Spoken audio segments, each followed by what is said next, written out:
Шариғаттың енді Алла Тағаланың рахымы сондай, 3 күнге дейін бізді түсінеді екен енді. 3 күнге дейін жарайды енді, адам ғой, ренжісіп қалған ғой деп. 3 күннен кейін бізді түсінбейді. 3 күн ұрсып жүрсің, ана жақта намаз, екеуі де намазын оқып жатыр, тахаджудын оқып жатыр, садақасын деп, бірақ екеуі ұрсып жүр. Сөйлеспейді бір-бірімен. Сол ойлайды, құлшылық жасап жатып Алла Тағала менімен бірге деп. Әсте олай емес. Қараңыздар.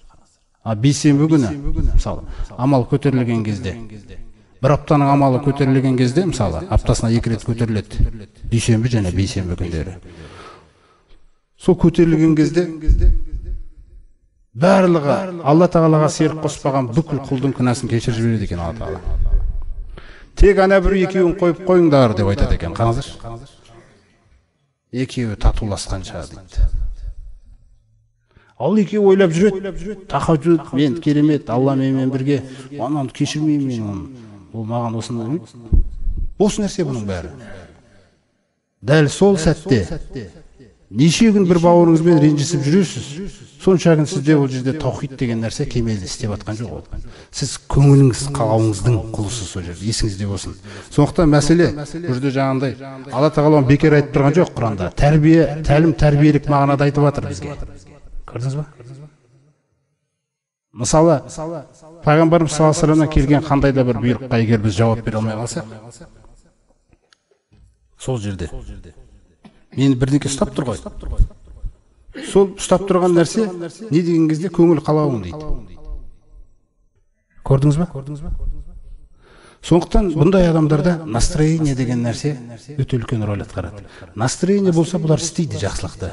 Настроение болмаса бұлар істемейді. Алланың нағыз құлы болам дегендер настроениеге қарамайдылар. Түсініңіз ба? Настроение деген нәрсені қоспаңыз өмірге. Сіз Алланың құлысыз. Сіз настроениенің құлы емессіз.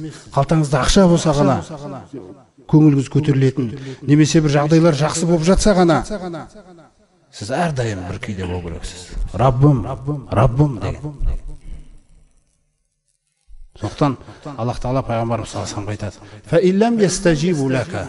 Егер де анау мүшриктер сенің айтып жатқан насихатыңа жауап бермесе, немесе анау кітап иелері сен айтқан нәрсеге, ақиқатқа жауап бермесе, келіспесе, фа'лам.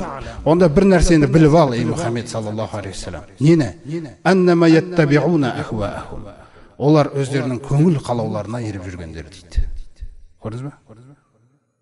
Қашан Құранның бір үкімі көңілге сай келіп қалса, альхамдулилlah. Қашан сай келмей қалса, жаңа қисықтық басталады. Осындай нәрседен сақтану керек. Сосын Алла Тағала түсіндіреді. Қараңыздар.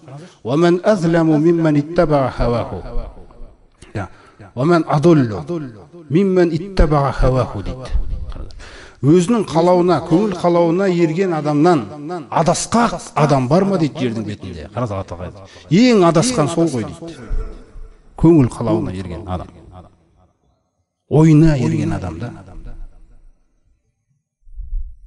Міне, сондықтан Мұхаммед пайғамбардың ешбір адамзатты өзіне жеткізбейтін ең бірінші сипаты. Ол ешқашан өз көңілінен, өз көңіл қалауынан, көңіл еркінен, ойынан сөйлемейді ол. Түсініңіз ба? Тіпті білесіздер ғой, мінезге әсер етеді ол. Ана бір кісі келіп, түйем қайда деп жағасын жұлып кеткен кезде. Қараңыз, көңіл қалауына қараңыз. Жымият ана кісіге. Алланың құлы. Ол жаңағындай мінездің құлы емес, істеп кететін. Ей, сен не істеп жатсың дегендей мәселелер. Тіпті сахабаларға да үйретпеген ол нәрсені. Мен ана жерде жақтап бүйтіп шыға келмеңдер. Ұнатпайды ондай нәрсені. Түйесін беріңдер мынаның деп.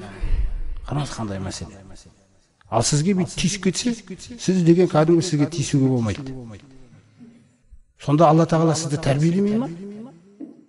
Қашан тәрбиелейді сізді онда? Біліңіз, әрбір іс-әрекет, әрбір кездесіп қалып нәрсе сізге Алланың тәрбиесін әкеледі. Содан өтіп берсең, альхамдулилlah. Өте алмай қалсаң, Алла Тағала ертең қайтадан сондай бір жағдайды содан өткенше қоймайды бәрібір. Көрдіңіз бе? Өйткені ол сізге бір жақсылықты бастаса, оны аяғына дейін жеткізбей қоймайды. Сіз соны түсініп алсаңыз, сізден бақытты адам болмайды. Қандай мәселе?